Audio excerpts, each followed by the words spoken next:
Wolf Pack, what's going on? It's your boy, the Wolf of Roto Street, RotoStreetJournal.com. We breed and feed you fantasy wolves here with part 2 of Transaction Tuesday, our first time ever debuting the Week 11 trade show. Buying low, selling high, giving you the players with trade deadlines coming up soon. We want to give you everybody to look out for. Got a ton of questions on the waiver wire show about trades. Hopefully you guys made it back this way and get those questions on in because you get the insight of not only me, but one of the best, my man Jackson, joining us today, the king of the trade value chart, the king of expected fantasy points, buy low, sell high on the site.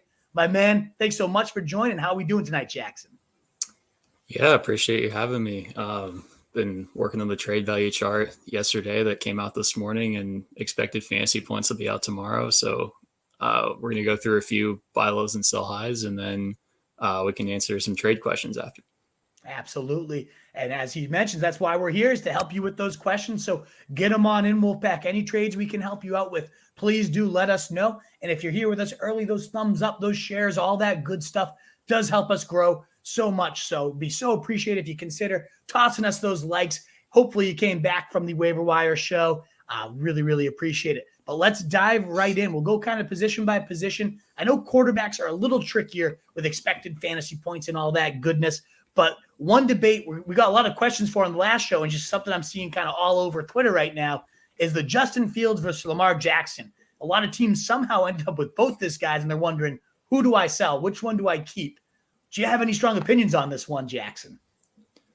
So yeah, like you said, I don't do expected fantasy points for quarterbacks just because quarterback's a highly efficiency driven position, and the volume stats are important, but they're not as predictive as wide receiver, running back, tight end.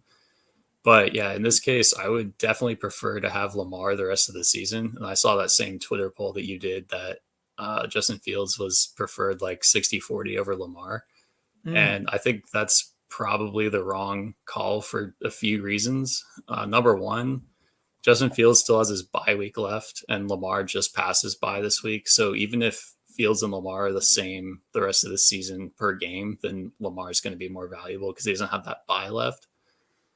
In addition, the playoff schedule for Lamar looks a lot better to me because Lamar plays Cleveland, Atlanta, Pittsburgh, and Cleveland's about average. Atlanta and Pittsburgh are really easy matchups in the playoffs in weeks 16 and 17, which are the most important playoff weeks. They're going to decide the championship. And then with Fields, he has the Eagles, Bills, and Lions. And I know he just crushed the Lions last week, but you're going to have to make it to the championship week to get to that matchup. And the Eagles and the Bills are about as tough of matchups as you can get there. So Fields is probably going to be pretty good in the final week if he can get there, but I would trust Lamar a lot more to give me a chance to get to the championship. I Then, think that's a great take. I mean, the 43 and 40 points for Justin Fields these last two, it's so hard to get rid of that. But talk about selling high. Like, yeah, he's got Atlanta this week, so maybe we get yet another, like a third straight 35 to 40 point effort. But even then, as you mentioned, the Jets and Green Bay after that, not easy matchups. Then the bye week, as you alluded to, Pittsburgh, Buffalo, or Philly, Buffalo as bottom 5 matchups there. So yeah, 17. If you can get to Detroit, would be beautiful. But I think that's a really fair point. And we got a lot of questions about that. And I wasn't even considering the schedule. But now taking a glance at that, that's a really good point. Yeah, absolutely. yeah, I also just feel like Lamar is more proven of an elite NFL player than Fields, because it's obviously looking like Fields is going to be a really good player right now, but Lamar's won an MVP. He's been doing it for years. He's had multiple elite seasons, and Justin Fields has had a great last month or so. But if weird things happen in fantasy all the time, and if you were going to tell me that one of these guys was going to be really bad down the stretch, then I would say that Fields would be that guy, or have a better chance to be that guy, just because of the production history. Lamar's still got a higher touchdown percentage on the season, 6.2 to Fields 5.8, but I believe it's a little bit of recency bias that Justin Fields has been throwing for all the touchdowns lately, even though Lamar's actually been throwing for more yards. But I think that'll probably even out, and Lamar should start throwing for a few more touchdowns than he has been lately, just because He had a ton of them at the beginning, and then I think he's had one multi-touchdown game since week 4. So I would expect that to change relatively quickly because Lamar's had a pretty rough schedule over the past couple months too, which is going to get easier even before the playoffs. Yeah, Carolina, Jacksonville, Denver, a little rough, but then Pittsburgh, a bottom 5 team for quarterback matchups. Oh yeah, great schedule coming up. And you mentioned that juicy fantasy playoffs here. And I think that's a really good point too. Like, which offense could we see just catering out of nowhere? You know, the Ravens and Lamar, like they're gonna always be in that 20 to 35 point range any given week. Whereas if the Bears just randomly put up a 0 point like absolute stinker, wouldn't be shocked at all. It does seem like they finally figured out what's the best way to use our guy Justin Fields, and I don't expect them to really go backwards and regress. But if we had this, if anybody asked this question like week 3 of the season, you get laughed off the field. You get spit on for even asking that because of how bad Fields and this Bears offense were, and they are slow. They do still bleed a lot of clock. He's just making these huge plays in the run game, so I totally see that. Absolutely. So yeah, you know what? I think I have Fields higher on my rest of the season big board, but pretty convincing argument here. Looking at the schedule, knowing the bye week, and just the track record with Lamar versus just is it a flash in the pan with Fields? I think those are all very convincing arguments there. Any final thoughts on this one, or should we move on over to running backs? Yeah, I'm not saying that Justin Fields is a bad player by any means, or you don't want him on your fantasy team because those elite level quarterbacks with rushing upside are very valuable. I'm just saying that I think fantasy is a range of outcomes based game, and I think Lamar just has a better range of outcomes on both ends than Justin Fields right now. 100%. I see that indeed. We'll move over to the running back position. Wolfpack, again, so appreciate if you can share, like, retweet. We know we had a bunch of you for that waiver wire show. I think we'll figure out how to combine these two next time so we don't have to end the call and have you jump in. We'll figure that out for the future. But if you don't mind helping us get out to more people, I know we'll do good next this rest of the episode anyways. But those thumbs up button do greatly appreciate it. And a few questions here. Can I call in? Absolutely, George. You can call in. The link is there. I see my man David already giving you instructions, a grizzled veteran of the call-in line. So do check that out. Let's move on over to running back. And you got a couple players you highlighted as buys.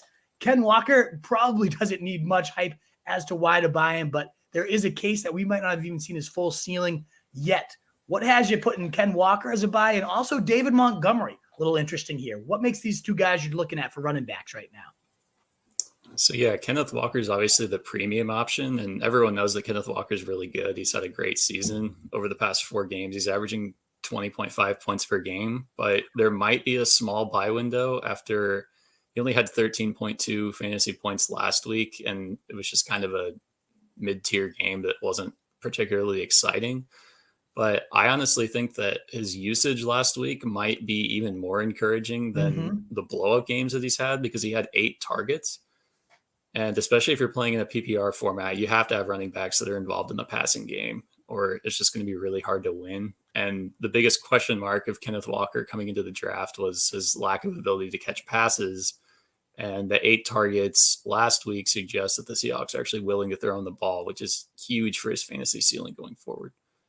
100%. Yeah, playing 45 of 52 possible snaps, only 8 going to Travis Homer. Definition of an every down back, which was not the exact case, despite him having those 25-plus point blowups. We're seeing him get subbed in a lot on 3rd down. That was not the case at all when we saw this Germany game. And obviously the 10-point dud, maybe that does scare anybody not looking at the underlying usage. Still was a top 21 running back even on that. You're probably going to have to sell something big to get him, but we'll talk about a few players who've had some huge games that might be able to move the needle and get you Ken Walker. What about Montgomery? He's pretty unsexy. I don't think anybody's ever sprinting to go get themselves David Montgomery, but you're considering him a pretty good buy here at trade deadlines. What do you got lined up for David Montgomery? So yeah, I just want to caveat this by saying, like, if you have studs at running back already, like Austin Eckler, like CMC, like Kenneth Walker, like, don't go out and trade for David Montgomery just because he's on the buy list. But if you're in the position that you're desperate for running back help and you don't have a ton of assets to give up, I think Montgomery is a decent name because, one, the backup Khalil Herbert just got injured and he's going to be out for a while. So that should open up more touches for Montgomery. And he's already been playing about 2/3 of the snaps and hasn't really been producing a ton. 10.9 expected fantasy points per game isn't great, but the expected fantasy points suggest he should be a little bit better than what he's been. And at 13 carries and 2 targets per game, that has a little bit of a chance to increase, I think, with Herbert out. And if the Bears offense can keep producing, then I would think Montgomery would have a chance to put up some relatively decent numbers in the season. Like I said, not 100% confident that he's going to be a league winner or anything, but if you need a cheap option at running back, he would be a name I would look for. Yeah, I mean, Atlanta, Jets, Green Bay across his next 3 heading into the bye week. If you're in win now mode, I think that's a really good point. Atlanta and Green Bay are both top 5 matchups for your running backs, and the Jets are still middle of the pack. It wasn't like last year where they were insanely bad against running backs. They've definitely taken a big step forward, but still a team that can be run upon. So no Khalil Herbert these next 3 weeks. I see that as a solid, like, you need to win now, buy a running back that can carry you into the playoffs. Wouldn't be shocked that we've seen David Montgomery last year down the playoffs was the number 1 running back during your fantasy playoffs, other than Rashad Penny. So number 2 in terms of points per game. The guy can get it done for sure. First big extended stretches and with no Khalil Herbert for the foreseeable future. I think it's an interesting option. And I don't think it's going to be all that expensive because it is David Montgomery. You know, it's like gross. Nobody wants David Montgomery. And I think that's actually a really interesting, unsexy buy this guy now. Now, obviously, we moved to sells. It's not like sell Nick Chubb and then go get David Montgomery. I think anybody watching this is smart enough to know that's not exactly how this works. But it is pretty like jolting to see, Nick Chubb, the running back 2 or 3, depending on your scoring settings in fantasy so far this year, absolutely dominating. But you're in the sell train here, and I actually love the case for selling Chubb. So I have a few notes as to why I'd sell him, but I'd love to hear first what you're seeing and why you might sell Nick Chubb. Absolutely. Yeah. So Nick Chubb is a great real life NFL running back. And if you got fantasy points solely based on how talented they are in real life at running the ball, then Nick Chubb might be my number 1 fantasy running back. But he's still only getting 2.1 targets per game, and he's not really involved in the passing game that much. So the main reason why Chubb has been so much better this year than he has been last year and the years before has been he's scoring a ton of touchdowns right now, which maybe he keeps that up the rest of the season, but I would certainly prefer to bet on guys that are seeing production in the passing game like Kenneth Walker. I'd actually probably value Chubb a little bit higher than Kenneth Walker, and I think you could probably pivot from Chubb to Walker plus something, if that makes sense for your team. Mm-hmm. But Chubb's averaging 14.9 expected fantasy points per game compared to 19.8 points per game. And that 4.9 point difference is by far the biggest out of any running back in the NFL right now. And I understand that Chubb's really good. He's great at running the ball, but I don't think he's so much better than everyone else that he should be sustaining an almost 5 points per game difference when virtually no other running back is anywhere close to that number. Yeah, exactly. The talent is real, and you expect him to be better than his expected fantasy points because of how good he is. But they have had a pretty soft schedule to start. So you mix in the fact, like, he's got a nice Week 13 matchup against Houston.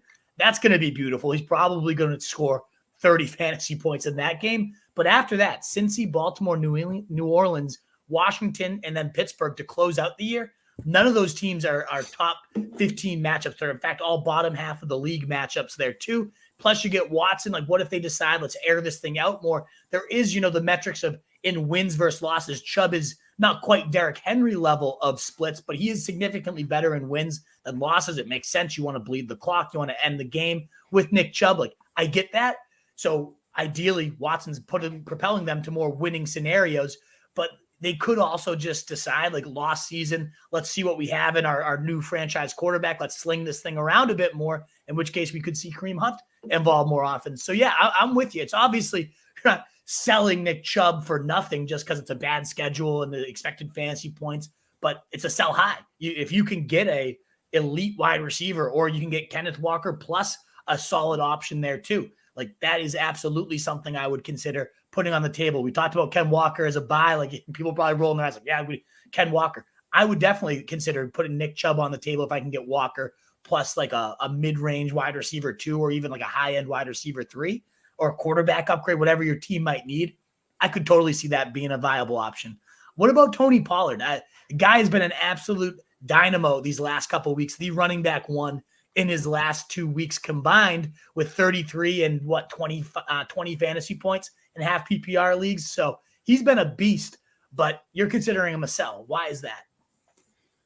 So yeah, with Pollard, it's more of just a workload concern than anything. Like his expected numbers look fine. I mean, he's been great when he's started, obviously. But I mean, if you look at the Jerry Jones quote from right after Zeke got hurt, seems pretty clear that Zeke is going to be the number one no matter what, unless he gets hurt again. Which obviously Pollard's going to be the number one handcuff, or at least one of the top handcuffs in the NFL. If Zeke goes down again, but I just think that Elliott's gonna eat into too much of Pollard's workload just once he gets the starting role back. And Pollard has been okay in the first 8 weeks of the season when Elliott was playing, but there was nothing that really wanted to make Pollard make your starting lineup or anything when Zeke is the starter. Yeah, he only had one game inside the top 20 running backs. He had the running back 3 effort in week 2 with 18 points against Cincy. But other than that, just a okay running back 2. So if you can sell him for a high-end running back 2 or low-end running back 1 price, which is what he's been playing as these last couple of weeks, I think it totally makes sense. You did see the snaps really go up this last week in a way that we hadn't seen with Pollard. So I wonder if they, end up reverting back. Like, you know what? He's just so much more damn explosive than Zeke. We saw 72 of the 83 snaps go to him. But when Malik Davis is your other option as well in a tight game, like I think that was just more so game flow, game script, all that good stuff. All righty, let's move on to the wide receiver position with some wide receiver buys for you. We got a decent list here, and I know that's typically the case with expected fantasy points. It's often the most predictive at this position. So between Pittman, Brown, Evans, Deontay, Olave, Chase, we got a bunch of guys to kind of sift through. Who are some of your favorite options, and why do you like them? So I guess you mentioned Deontay Johnson. I guess I'm not super in love with buying him, but I just kind of wanted to point out that like he's having one of the craziest expected fantasy points seasons like since I've been doing this, which has only been this year and last year. But I don't think I've ever seen anything like 19 expected fantasy points per game for Deontay Johnson compared to 10.5 PPR points per game. He's seeing 9 targets on a roughly 10.1 ADOT, which are great numbers. Those are like near alpha number 1 wide receivers. Like all the top guys in the NFL right now are averaging like 10 to 11 targets, and Deontay's right there at 9 per game. But the efficiency's just been so bad. And he's had a couple of touchdowns that he's missed by literally like 2 inches, which if he converts those, then yeah, the numbers look a little bit better. But I think the quarterback is just so inefficient right now that I wouldn't necessarily be buying.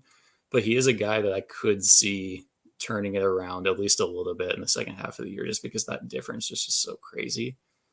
Absolutely. Yeah. I heard Scott Barrett talking about this. And whereas we saw like Mixon had that huge 55-point like monster regression day after all the XFP models were talking about him being a nice positive regression candidate. Deontay's kind of the receiver version of that, a player we've seen perform similar levels. He just doesn't have that quite of a ceiling of a massive takeover. But yeah, with Atlanta, the Raiders, Cleveland, like Baltimore, 2 games with them, bottom, terrible secondary there, 3rd most points allowed to wide receivers. There's definitely the matchups there too for it. So you could probably pluck him away for very cheap at this point, and all the metrics say he should turn it around big. I'm with you though. He looks so frustrated with Pickett. Like you can just see him swearing him out all the time. It's tricky because I don't believe in the QB, at least his rapport with Deontay, but all the metrics do point to a big turnaround for him. So depending on how low you can get him, I do like him as a buy low. What are some other guys on this list that you like to highlight? So yeah, I just want to hit a few guys at once here. So the next guy would be Michael Pittman. He's averaging 18 expected fantasy points per game on 9.4 targets per game. The ADOT's a little bit lower than you'd like to see, but I think with Matt Ryan back at quarterback, then that probably has a chance to increase a little bit, at least over Ellinger. And he's averaging 13.9 points per game for a negative 4.1 point difference, which is near the bottom of the list. And generally, guys with negative difference in expected fantasy points tend to do better as they regress back towards their expected fantasy points number.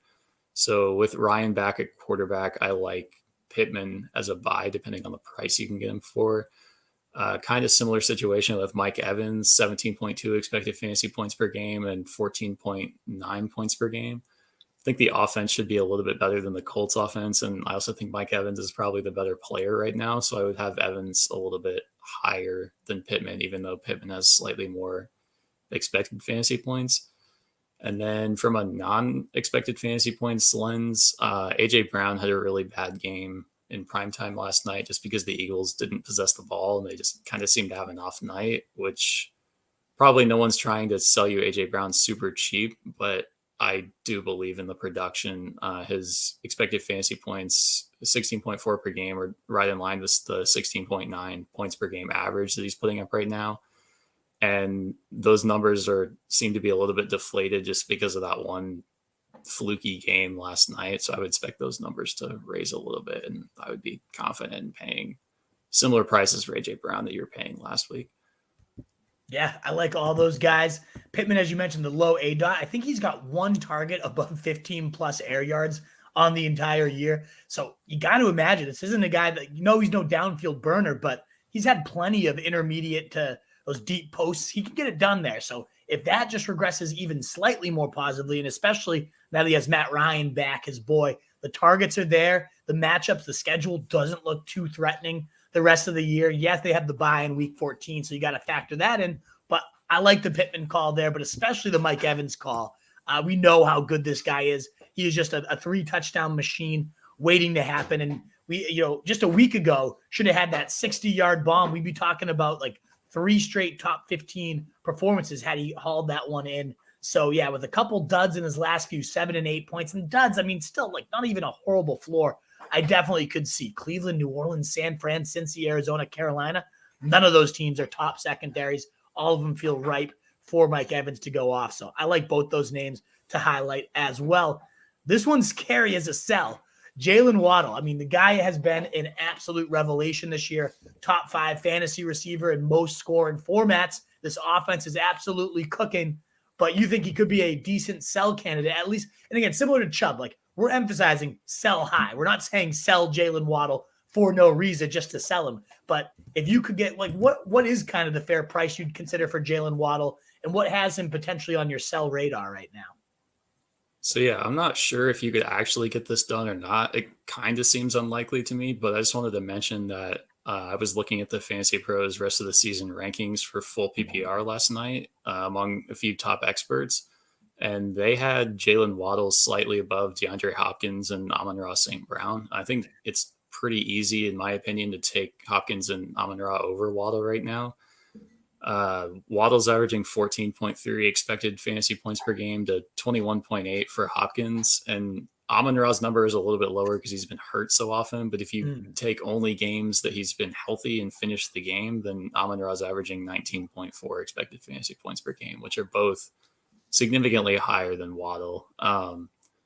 Waddle's right now the top receiver that would qualify in terms of difference in actual fantasy points over expected fantasy points with a 3.2 difference.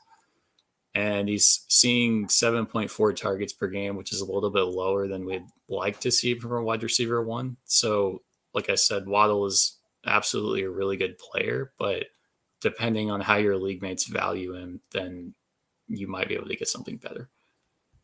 Yeah, I think that's a fair point. Similar to Chubb in that sense. Like, is he going to outperform his targets and his usage? Probably, when you got a play caller as good as McDaniels, a talent as good as him. But you also mix in the fact they have the second hardest wide receiver schedule here down the stretch, and it doesn't get much easier in the playoffs. The 4th hardest schedule in the playoffs for wide receivers. Of course, Tua is playing out of his mind. You got Tyreek Hill on the other side, so he'll always be able to draw some of the harder, the softer matchups rather. But yeah, when that volume is not quite there, there's definitely going to be a few lower floor days. Like we saw this last week, 9 fantasy points, 4 catches, 66 yards, wide receiver 38 finish. We've seen a few of those, throughout the year. Wide receiver 38, wide receiver 27, wide receiver 77. There's definitely been a few of those. Wide receiver 59, where we've seen like Tyreek Hill, he's going to get his 10 to 15 targets.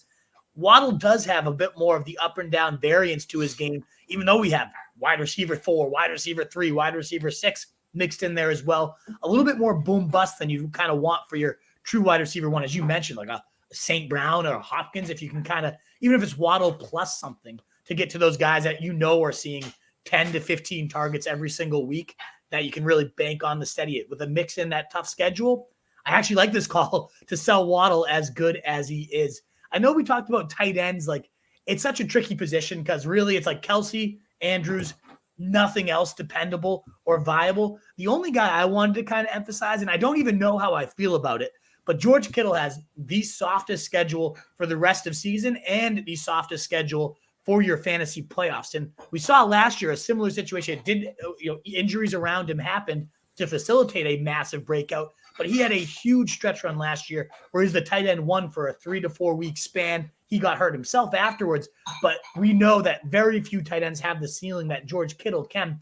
You also now have CMC there. You have Brandon Ayuk. Debo just came back as well. So it is tricky, but man, that schedule is so juicy when you got Arizona twice. You got Seattle on the docket in your fantasy playoffs. You got the Raiders giving up the second most points in your championship week. You could see a monster Kittle couple of games here that really tilt titles. And after a few duds in a row, I don't think he's going to be overly expensive to get. I don't know. Am I crazy to think Kittle's at least a decent buy to toss out some offers for before the deadline, or do you see it just too congested at this point? I could kind of see it going either way because his expected numbers look a little bit better than what he's been. He's currently averaging 11.6 expected fantasy points per game, which is about tight end 10, but he's only like a couple expected fantasy points away from tight end 3, which is Zach Ertz, who obviously is out for this season and can't be relied on in fantasy lineups anymore. But there's just kind of a big group of guys, like you said, behind Kelsey and Andrews that I'm not super confident which one's going to separate from the pack. I guess Dalton Schultz would probably be my pick to finish tight end 3 right now, but he's probably not going to be very easy to buy since he just had a really good week last week. Yeah, I know he was your guy last week. Your buy low, he's hinted at the top in terms of like James Conner and Jonathan Taylor and Schultz. I mean, knocked it out of the park. If only we had started the stream last week, we'd have a lot of returning buyers, I'm sure. But you've been money all year with the buy lows, the sell highs. Want to just continue to pump that up, Wolfpack. It's on rotostreetjournal.com. We got the trade value chart. We got the expected fantasy points and the buy low, sell high based off of it. And it's been really on point throughout the year. So make sure you guys do check that out. We're going to now hit all your questions. I did want to just show you guys a quick grid, a tool. It's from Fantasy Football Toolbox, one of my favorites out there. And what I did is I just kind of copied and pasted into a Google Doc to look at the top 5 and the bottom 5 matchups for rest of season. And there's going to be some takeaways from these. There's going to be some that you're just like, I don't give a shit that San Fran, New York Jets, Atlanta, and Green Bay have the easiest schedule the rest of the year. Maybe Rodgers is the only quarterback in there that you're like, okay, I can buy it. Or perhaps you want to get involved in the Russell Wilson experience. I have no interest. But then you look at New Orleans, Tennessee, Arizona, Miami, and Kansas City. I don't really think this means you have to sell Mahomes or Tua, but maybe you don't see them, particularly Tua, regress or maybe you can sell Kyler Murray with the third hardest schedule rest of the year before we always see him late season collapse. But I'm just going to kind of quickly, that was quarterbacks rest of season. We'll look at rest of season and then fantasy playoffs really quickly and then hit all these questions. So running back, easiest schedules rest of the year: Denver, Kansas City, Tennessee, the Rams, and Pittsburgh. Similar to quarterbacks, really only like, maybe obviously Derrick Henry we care about. He's going to be pretty impossible to get, but if you can somehow pry him away, maybe you can do Nick Chubb plus something to go get him. That could be a play. And then Pittsburgh, Najee looked a little bit better, and maybe this is a hope for him. But to me, that just, as we emphasize on the waiver wire show, maybe that just makes Jaylen Warren that much more of an appeal. I don't really have any interest in Denver or the Rams backfield.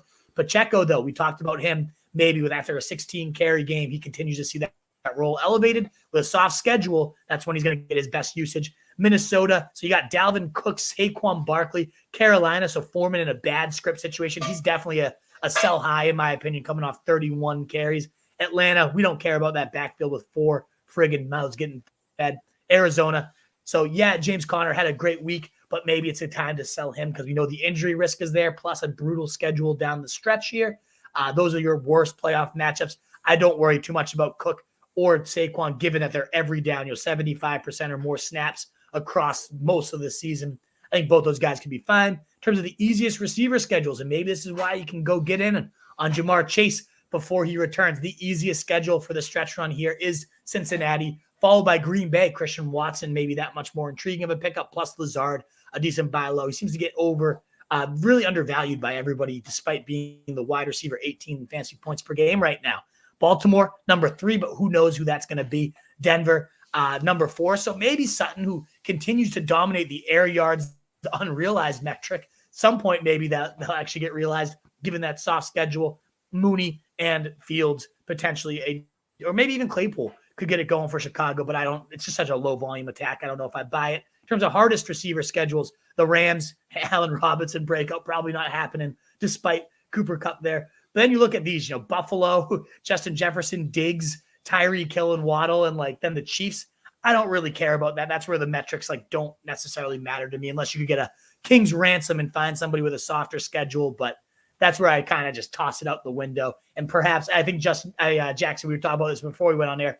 Maybe the reason these teams have the hardest schedules because they haven't been facing the teams yet and haven't blown up against them. And that's why the points allowed. So you got to take all these with a grain of salt. And then tight end, of course, San Fran, we emphasize Kittle as a buy, the Chargers, but who knows if Everett's going to even be there. Hunter Henry, we don't care about. Who even knows who the tight ends are? Is it Tommy Tremble for Carolina? I don't even know, nor care. And Tyler Conklin's just 2 up or down. And then, maybe Goddard now that he's hurt. That doesn't really matter. The Giants, Detroit, Tennessee, New Orleans. We don't care about any tight ends on that team. But for your playoffs, again, 5 quarterbacks you just don't care about for your easiest. And then again, I'm not really going to 5 quarterbacks that you probably don't care about. Tua and then Kyler there, Herbert. So maybe you can sell Herbert for name value. Those are your fantasy playoffs bottom 5 matchups though, with Washington and the Rams sandwiching between 3 guys you probably do care about. So if you can potentially sell them. Derrick Henry, the easiest schedule for playoff running backs. So if you can somehow get Derrick Henry, I feel like this happens every single year. He gets Houston once, the Jags once, and it's just always a 40-point bonanza in both those. So somehow, some way, if you can somehow pluck Derrick Henry, look for him. And we already emphasized the Chiefs, the Steelers, but Jonathan Taylor, he was one of our buy lows last week.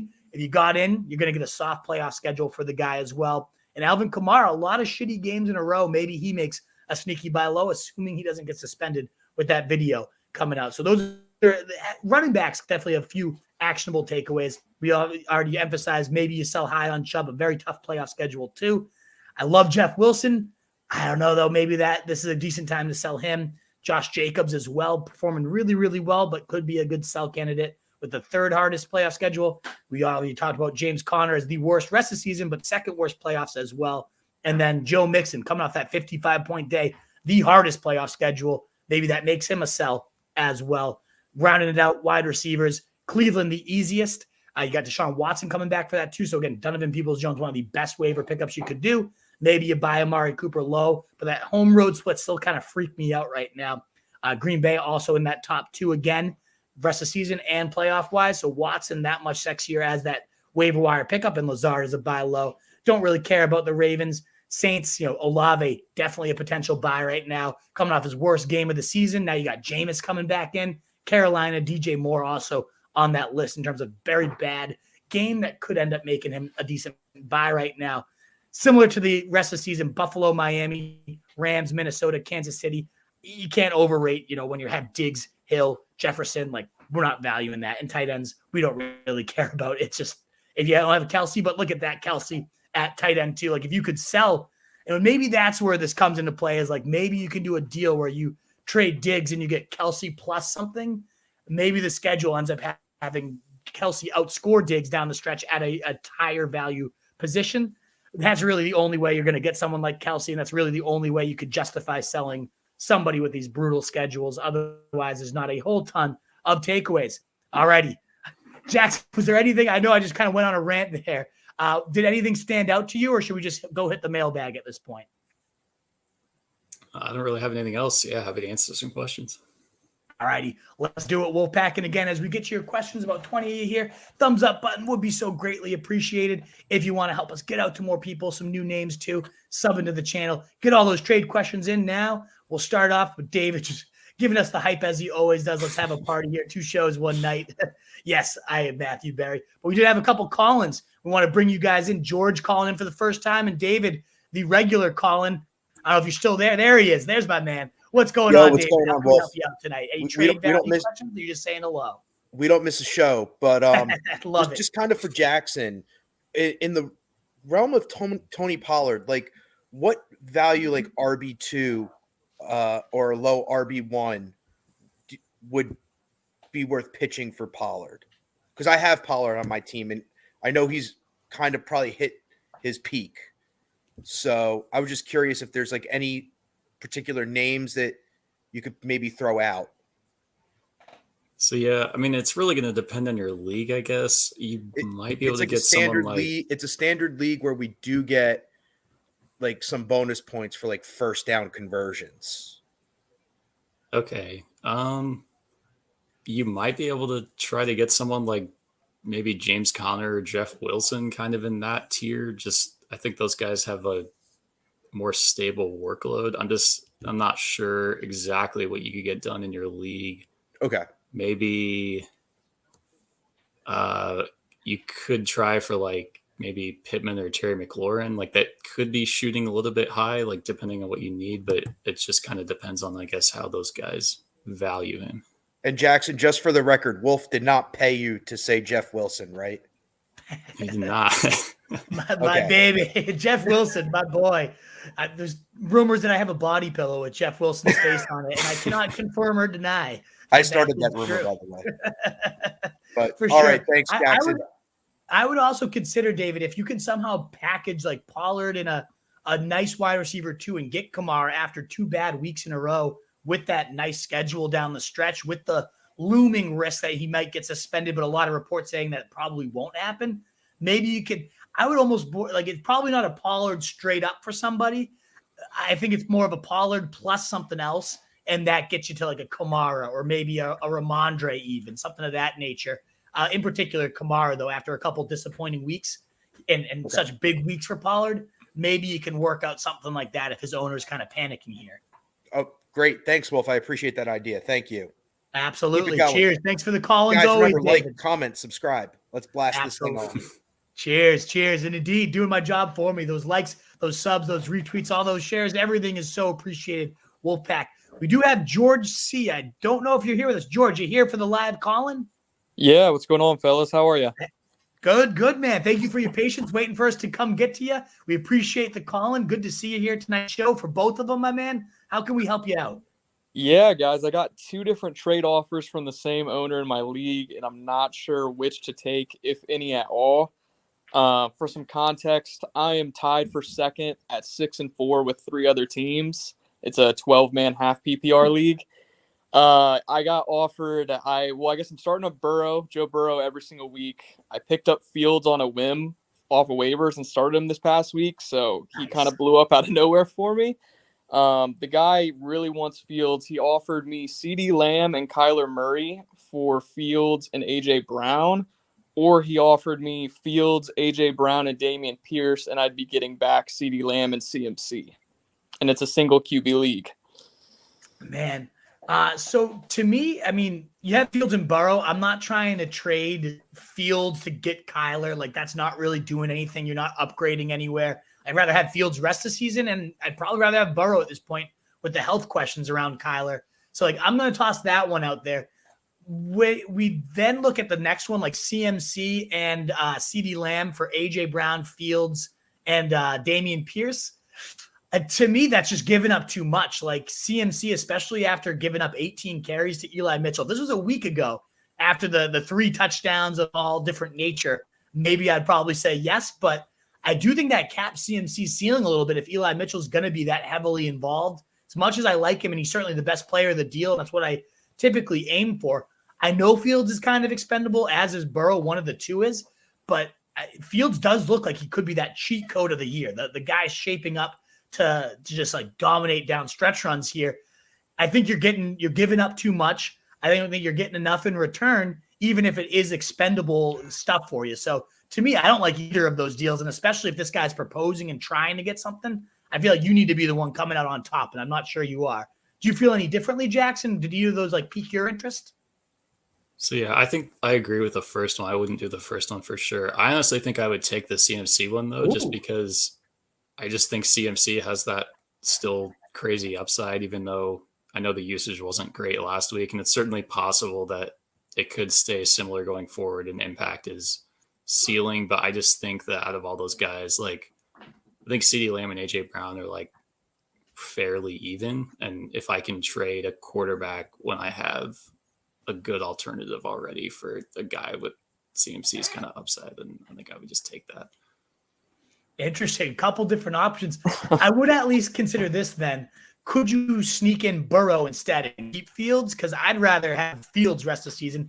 Although the schedule for Burrow is nice. We've seen him blow up down the stretch too. So I guess if it's a deal breaker, maybe not. But yeah, so what, any response to that, George? Any follow-up, or how do those sound to you? Yeah, I mean, when I think about it, I own T. Higgins, and I've gotten this far with Burrow with that stack, so I'm more comfortable starting Burrow week over week. I don't know if Fields is kind of having a fluke stretch with 3 easy matchups back-to-back, and, come playoff time, I don't know if he's going to crumble. So the consistency is nice there. I think the main thing is I'm looking to move off of A.J. Brown. I just think CeeDee Lamb's the better receiver, more consistent. I have Barkley, Kenneth Walker, and Pierce starting at running back every week. So, my running backs carry my roster. So, if anything, at a receiver, I'm looking for that consistency, which is why I was kind of intrigued by that trade to begin with. The only thing that kind of freaks me out with Dameon Pierce is I know they just picked up, Benjamin. And I feel like come playoff time, the Texans might want to spare his health. They have a pretty bad record, and I don't know if they're going to keep using him as a workhorse near the end of the season.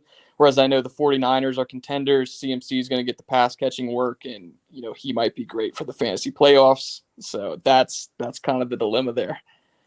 Yeah, it's a compelling case, and I mean, I see it. I do, and I get Jackson's on the side of taking the deal. It sounds like you're leaning that way. I love to see those 15 targets and 11 catches for CeeDee Lamb. Like, that could just be the precursor to a monster blow up down the stretch here too. Like, that's what we've been waiting for, is him and Dak to just be on that same connection, that same wavelength, and a few nice matchups too down the stretch.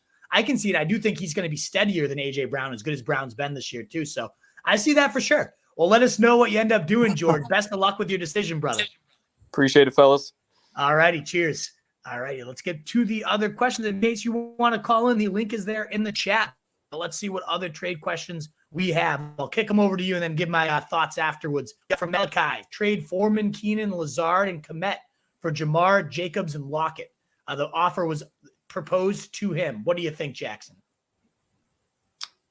Just 1 second. There's a lot of names in here. Yeah, I think I would take the Jamar, Jacobs, Lockett side, because Jamar, I honestly think Jamar and Jacobs are probably the 2 best players in this deal. Lockett might be the 3rd best player too. Yeah. I don't really see any reason why you wouldn't take it. Right. Like, especially if you can sustain, if you'd have to wait on Jamar another week or two, and that's going to be the difference you make in the playoffs or not, I guess I could see that. But then you got like Keenan on the other side, which is no guarantee to return either. I think those are the 3 best players of the deal, and I see no reason not hammer except here. I'm with you there. Absolutely, Malachi. Take that offer. All right, just traded Lazard, Foreman for Waddle, Dub. Rest of the team is Kirk, Eckler. So yeah, you have some real studs. So to me, this is definitely a win, Jeff, in terms of like you have some good players, and now like you kind of consolidated some depth. You were never going to need Foreman. I mean, Foreman versus Patterson's a little bit debatable, but I think they're both about equal value here. So I think that's a win of a trade, especially with Foreman's schedule looking pretty rough for the rest of the year and how game script dependent he is. I like that trade for sure. I think it's an absolute win. What about you, Jackson? Yeah, absolutely. This team's really good, and anytime you can consolidate depth into a stud, then you got to do it. And I know I said this sell Waddle earlier, but you got to get a lot more than this back if you're going to sell him. I would want a top player if I'm going to sell him. Exactly. 110%. I know. Yeah. I was just going to reemphasize that point. You're not selling Waddle for nothing. And I feel like you just got him for too decent, but like anytime you can package 2 mediocre, like number 2 options for a number 1, I almost always say yes, and especially when your team's as stacked as yours is. Good win, good deal. I got Goddard, who's now hurt. Which tight end would you pick up? My man, Jeremiah Moore. Everett, Higbee, or Hurst? Well, Everett might be hurt himself, so we'd have to wait that out. If we knew he was healthy and ready to go, he'd probably be my favorite option here.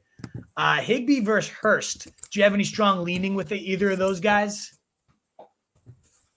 Yeah, I think, let me look this up real quick. I think I would go Higbee most likely, even though I know he's been awful the last couple weeks. But this past week, he was actually a little bit better. 15.3 points, 13.3 expected fantasy points on 8 targets. 8, yep. And with Cooper Kupp probably going to be out for the rest of the season, then at worst, Higbee's going to be the number 2 option in that offense, which is what you want from a tight end. Even though it's not a great offense, I think I would take Higbee over the other options. Yeah, I think the volume is going to be much more bankable. Hurst, probably a higher touchdown ceiling, but certainly more up or down. I could see Higbee being like an 8 to 10 target a week guy at this point, and maybe the 3rd to 4th, like most targets around tight ends the rest of the year. So yeah, I'm with you. Higbee would be my preferred guy. Jackson's buy low, sell high. The greatest articles each week across the World Wide Web. Some good hype coming in from our guy, David, and giving everybody that reminder. Like, comment, subscribe, and send us to the moon. Thank you so much, David. You're always here supporting the boys, and it's so greatly appreciated and not unnoticed, my man. You're the man. You're the absolute man, David. We appreciate it. Jeremiah, in a dynasty move league, what's Mark Andrews worth? Couple of first rounders. I'm not great with the dynasty trades. I definitely would defer to you on this one, Jackson. I feel like you have a much better gauge, especially some of the dynasty trades you've pulled off in our league. So how would you value Mark Andrews in a dynasty league? So yeah, I would say a couple firsts is probably about fair. I actually have Mark Andrews in the RSJ Dynasty League, and as a contender, like, I guess I haven't really thought a ton about his value because why would I move him as a contender? And especially because we have the Lamar stack there too. Yeah. But yeah, I think Mark Andrews is pretty easily the Dynasty tight end 1 overall right now because he's the only tight end who's putting up difference-making production that isn't over 30 years old. So yeah, I mean, I think that's a fair price because if I was contending, I'd almost certainly hold on to him. If you're rebuilding, and you're like pretty far away from competing, then yeah, it might make sense to trade him for a couple firsts, but I guess it kind of depends on like where the firsts are. Like I wouldn't trade him for 2 like 2023 like first of like 2 teams that are going to get a bye or something. I think he's worth more than that. Yep, I'm with you too. Absolutely great analysis there. Nothing really to add. I think you knocked it out of the park. Juwan Johnson, McBride, or Tunyon, half PPR for your tight end spot. Ooh. I don't really like Tunyon. I know it's I kind of like Juwan Johnson. Doesn't he have like a touchdown in 4 of his last 5? I mean, McBride, very intriguing athlete, like definitely could be an interesting role there. But I feel like I'm leaning Juwan here. What about you, these 3 names? I don't love any of them, but what do you think? Yeah, I think I'd agree just because he's had a few touchdowns the last few weeks, and you're pretty much just banking on touchdowns once you get that low in tight ends. So yeah, just give me the guy who scored touchdowns. Absolutely. We'll keep moving on. Jared Wiseman asking, 3 receiver league. I have Fields would be getting the Debo side. Debo, Pierce. I'm guessing it means Damian Pierce. I assume Alec Pierce isn't moving any needles, but let's call it Damian Pierce here. Debo, Damian Pierce, Geno, Thielen, or Chubb, Kyler, Palmer, Warren. I kind of like the Chubb side. Like Debo, but Damian Pierce is good. I'm looking at the Kyler. Tough to know his health. Palmer, if Keenan comes back, could be back to useless. Any of these sides stand out to you, Jackson? So yeah, I mean, when in doubt, like you said, I usually try to just take the best player, and Chubb's the best player here. I mean, obviously, like the top side has better depth, so I guess it kind of depends on like if you're desperate for depth. Yeah, I could see taking the top because of Debo and Thielen, but I think you might be able to trade Chubb away for more if you really need to get rid of him. I don't know. I just think those deals with like so many players on each side are tough too. Right. And you might be able to get more value if you just like, it looks like you probably need wide receiver. Maybe if you just tried to trade Chubb for like a couple wide receivers. Yeah, and I wouldn't be going after Debo either. With CMC here, so much more uncertainty and inconsistency there for Debo. I feel like if I'm moving Chubb, I want like an elite wide receiver, or at least like a Hopkins, a Lamb, something of that nature, something very bankable. So to me, I would be trimming all the players, like you said. Let's simplify it. If you're moving Chubb, I get it. If you have a good running back depth to pull it off, let's focus on like Chubb for a really high quality wide receiver or like a solid receiver plus a running back or something of that nature. I wouldn't do this deal though. Chubb's the best player and the other ones don't move the needle. Hawkinson making Thielen even worse now too. So I'm there. My man, Charlie Menelakis, in a beautiful spot with Burrow and Fields, worth holding both for stability and to cover Fields' work for week 14, or try to flip one for one more stud running back receiver. Thanks. I'm always, and I know you have the week 14, you got to get there, but if you're in a beautiful spot, and I think this team you mentioned was 9-1, where like if you end up taking the L in week 14, you might still have the bye anyways. I'm always in favor of turning that QB depth into something startable. So I'm trying to flip it. What about you, Jackson? Yeah, I agree. I mean, especially if you're 9-1, like you just have to get the bye and nothing else really matters that much. But yeah, especially if like trading one of them could help you secure the bye, then yeah, just give me the stud running back or wide receiver if you can get one. Yeah, absolutely. If you can package one of those guys with like a wide receiver 2 to get a 1, something of that nature, go for it, Charlie. I'm with you. 2 wide receiver league. I have Kirk, Higgins, JJ, Saquon, Hunt, Warren. Solid options there. Kirk for Pierce. Thanks. I'd probably, especially if you need the running backs, you got some great wide receiver depth here. Looks like behind Saquon, your running backs are pretty questionable. I would definitely move Christian Kirk for Dameon Pierce. What about you? Yeah, I think you're a little bit higher on Dameon Pierce than me, but yeah, I think this is like roughly equal value. So yeah, given that you need the running back, yeah, I'm fine with it. Deal. Dylan, 7-3, lost Cup. Oof. Should I trade Jamar Chase and Barkley for Justin Jefferson Kamara? It's good context to have. 7-3, I imagine you're towards the top of the league. I would be planning on the rest of the season not having Cup. I think they're going to shut him down. I think they're going to suck the rest of the year and not risk bringing him back. So it seems to me, I'd almost rather weather the storm, keep Chase. It seems like you're headed for the playoffs anyways, Dylan. So I prefer Barkley to Kamara. And then, I don't know, though. Jefferson versus Chase, like it depends how long Chase is out. I'd definitely rather have Jefferson, though.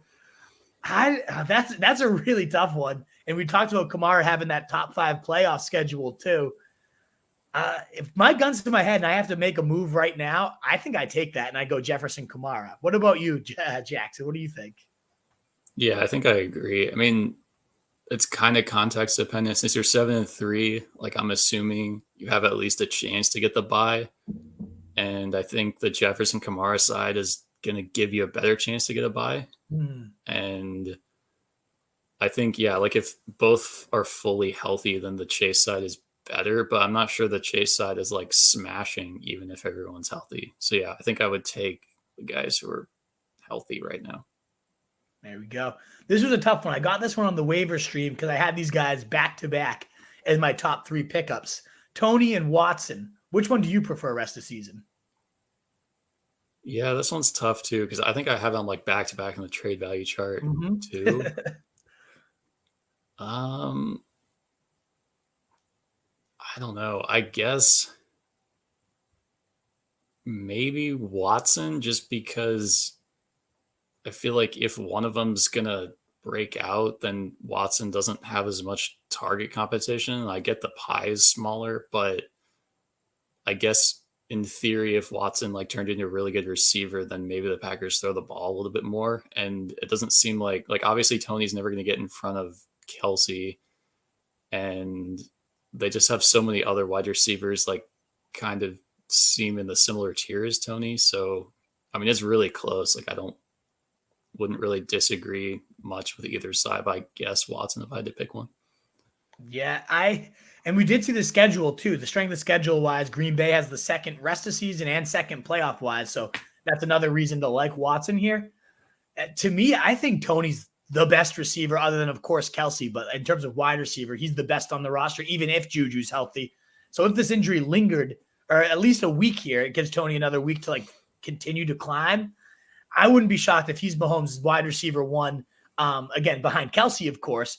But I just love Tony. I love the player. And obviously, it's very easy to love the Chiefs and how they're going to use him. 17 points on about a third, 40% of the snaps last week. If he becomes a full-time player, I'm going Tony here. I just love the player. I love the offense. Watson, I still think, is at a very big risk of one. I know this week it didn't happen. He had a couple bad drops and they kept going back to him and he rewarded them for it. But once Dubs is back, if we continue to see that, to me, I could see a faster bottoming out for Watson where I only see Tony continuing to go up and up. But it's close. It is really, really close. If you can get both these guys, by all means, Bulldog, please do. Traded for Ertz. Dude has the worst luck with injuries, man. Traded for Ertz.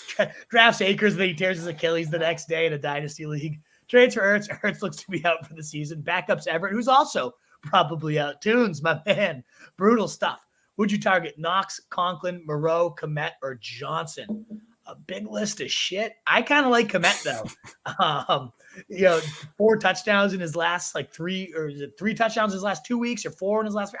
The guy's been scoring at will lately, and it seems of course that could happen at any week that it just disappears.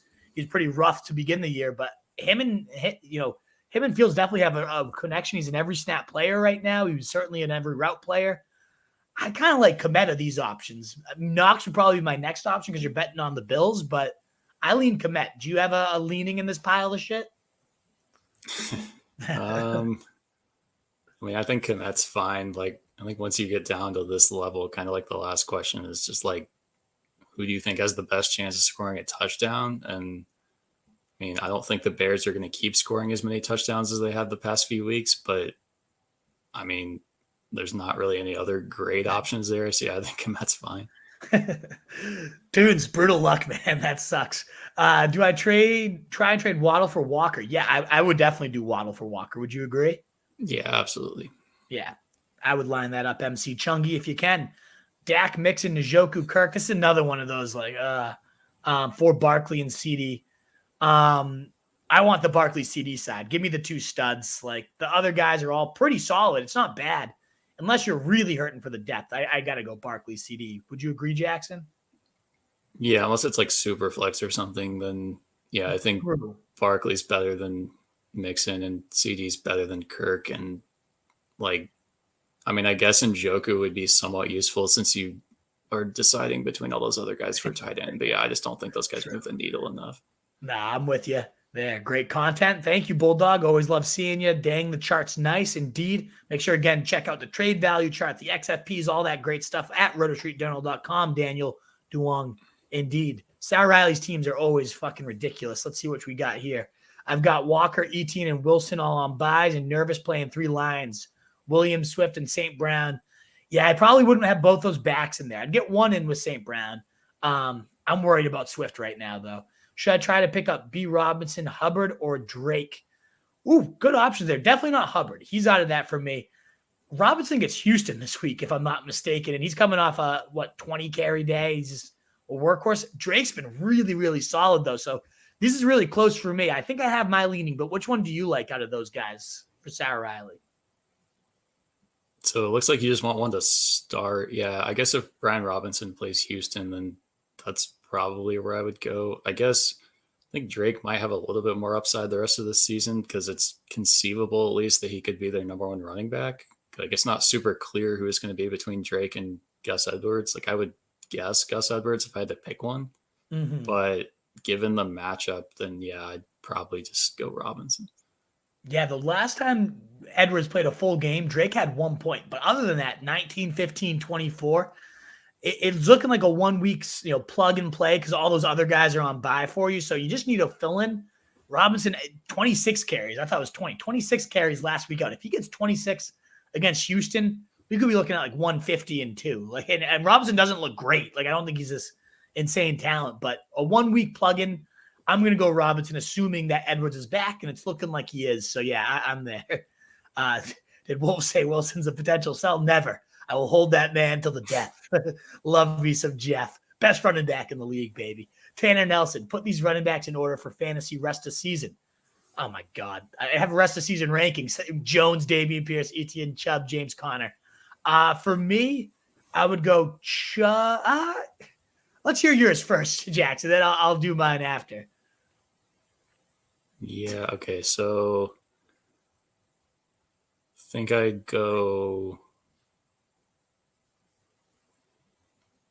I think maybe ETN one if I'm picking like who's going to score the most points, but like in terms of who I'd rather have, I think Chubb's probably number one because I think I could trade him for ETN plus or something similar. But let's just go like, I guess like who I think is going to finish. I guess ETN one, Chubb two,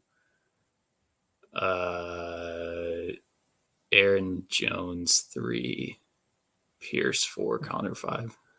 Yeah, to me, so Connor's definitely 5.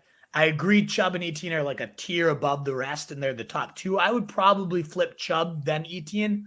It is full PPR, which does ding Chubb, but like Etienne's not living up to his pass catching upside as much as he should be.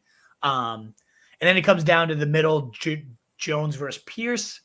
Yeah, I think with Benjamin coming there, that might cap the routes for Pierce. So maybe this does flip back to Aaron Jones, but I do love Damian Pierce. I'm going to go Chubb, Etienne, Pierce, Jones, Connor, but Connor's like a distant 5th. Despite it, I mean, did have a really good week, but yeah, we got the sex bots wondering for their trades, so we gotta block them out of here. Sorry, big advice for you there. Joe Santo, flex, Debo, Foreman, Drake, Likely, or Carter, half PPR. So sit start question working into the trade show here for Joe. To me, I got to go Debo, even though you had a disappointing week here. Any of the other guys, would you consider him above Debo here? Yeah, I mean, I'm not in love with Debo or anything, but yeah, he's better than the other options here, so I'd go Debo. Yeah, I do notice it is past 9 o'clock, and I know that was kind of where we had the line here, Jackson. Do you want to wrap these up with us, or do you got to get running? I totally get it. I can finish up the mailbag if you got to get out of here. I'm happy to answer more questions if you want. All righty, sweet. Well, we got a few more to wrap up the mailbag here, just about 5 or 6. So I got offered Swift and Godwin for AJ Brown and Robinson.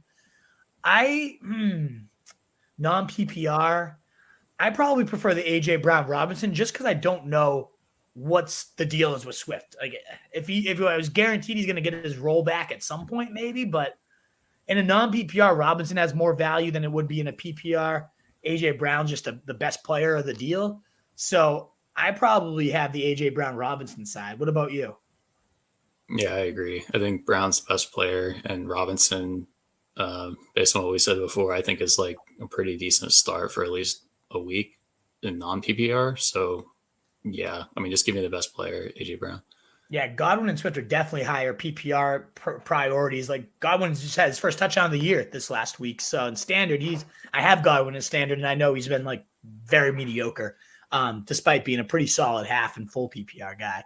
Trade Jacobs and Olave for Tyreek Hill. Ooh, that's a pretty good one. What do you think of this?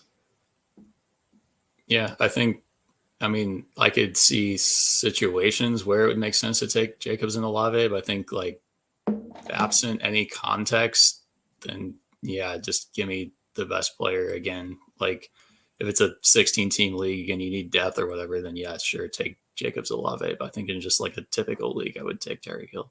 I mean, Tyreek Hill's my wide receiver 1 the rest of the year. I don't think this is an exorbitant price to pay for him. So yeah, as long as you have the depth to sustain this, absolutely.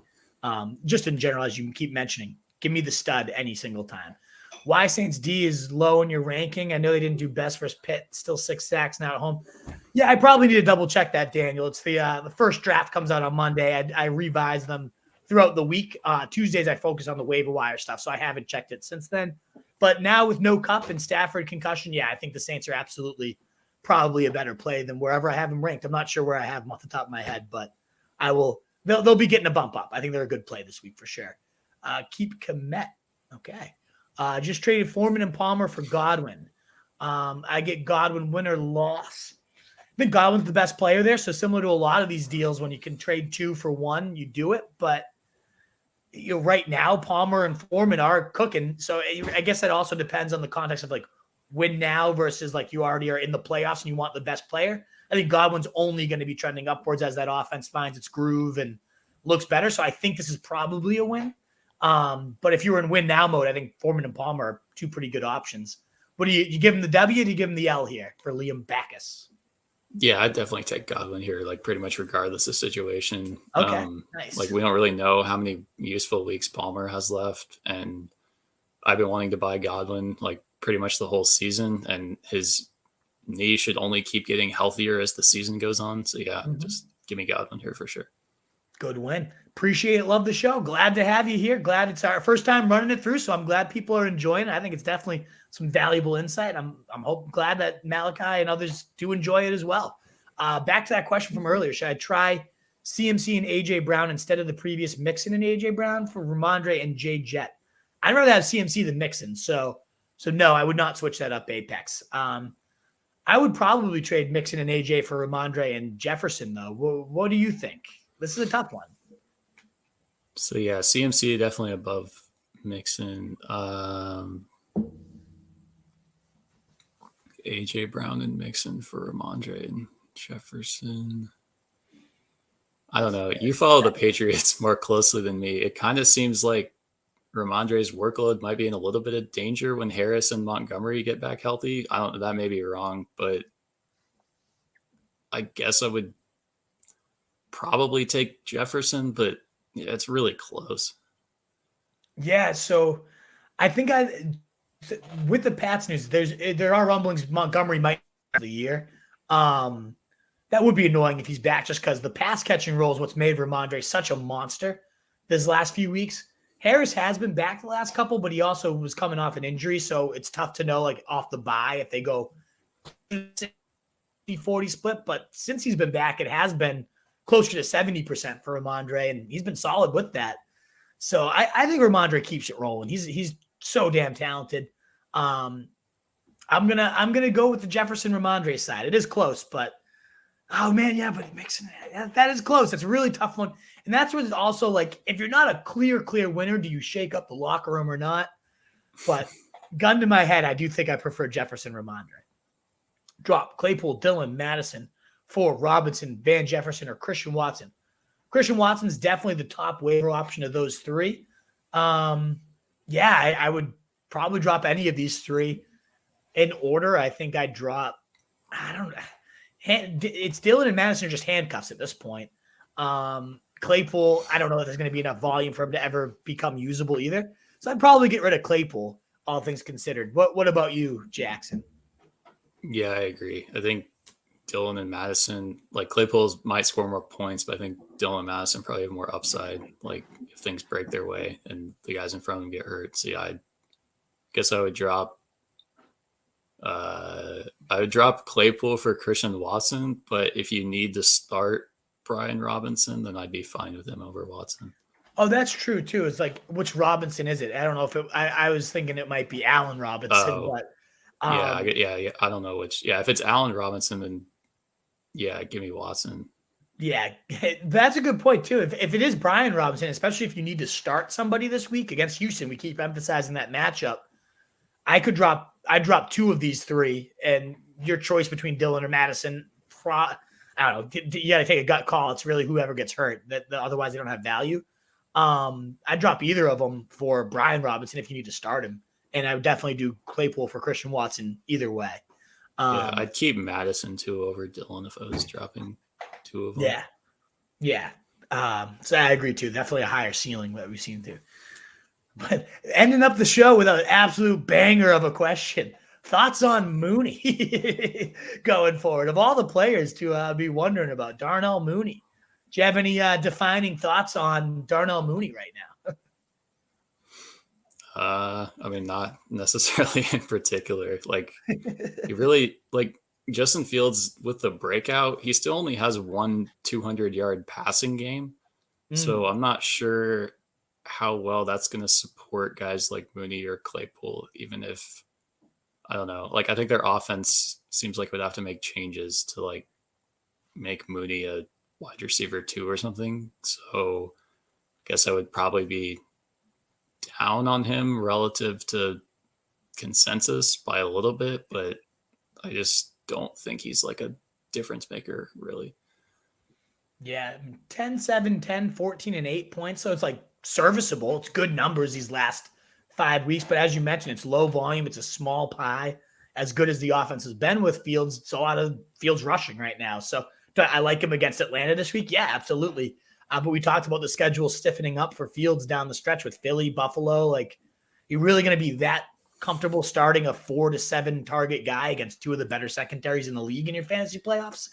Probably not. So if you can sell him for something, I would. It's like Mooney. It's like, okay, Mooney could be a guy in your lineup and he could be on your bench depending on the matchup and who you else have. It's nobody I have like any really strong thoughts on, Derek. A couple more came in. Thank you, gents. Appreciate the feedback. It's a tough one for sure.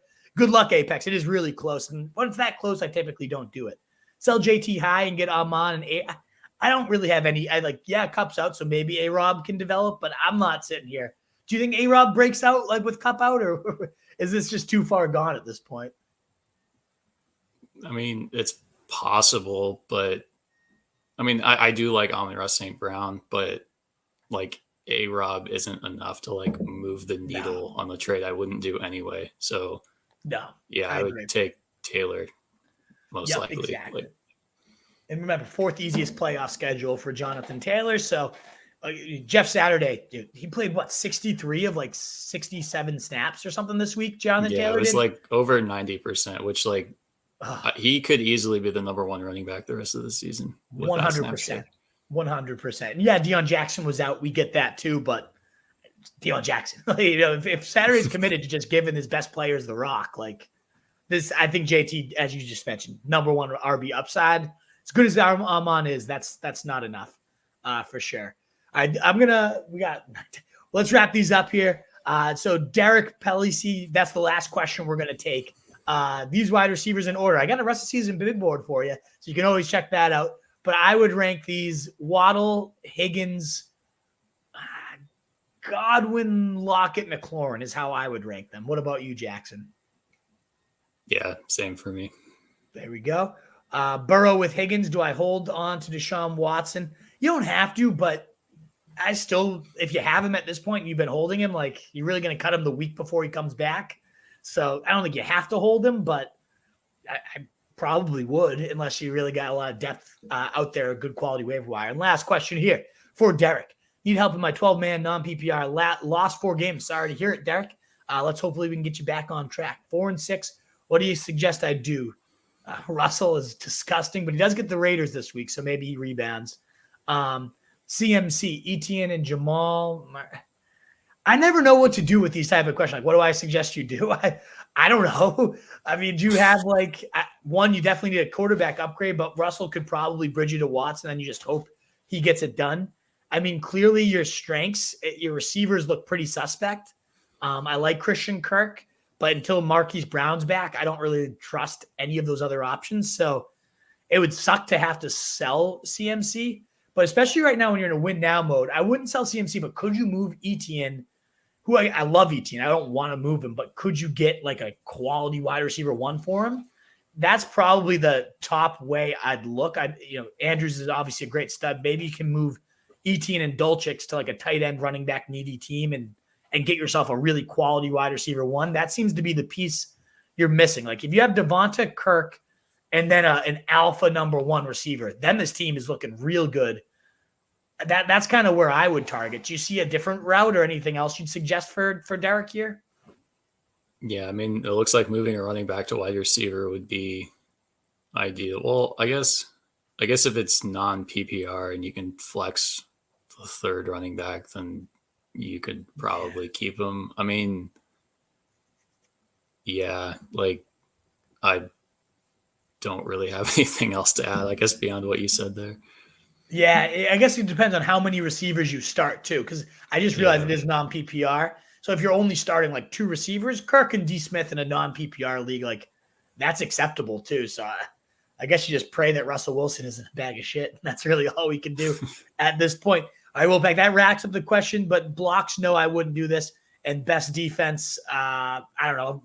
Rankings are on RoseReachAll.com. I don't know it off the top of my head. Probably Philadelphia. I think they had a good matchup if I can't remember. But guys, thank you so much for being here. As always, the trade value chart my man Jackson does is already up. His expected fantasy points and buy low, sell high will be up tomorrow. So definitely go to the site, check that out. All my rankings, both rest of season and weekly rankings, are also on the site, and tons of other good articles coming out with each and every week. My man Jackson, thanks so much for joining us. It was awesome to have you. Really appreciate your insight. Thanks again for being here with us, my man. Yeah, thanks for having me. It was fun. Awesome. All right, Wolfpack. And again, roasterjaw.com is where we breed and feed you. Until next time, Thursday, we'll be live with the truth. We'll see you then. Later, guys. Likes and subs on the way out. So greatly appreciated.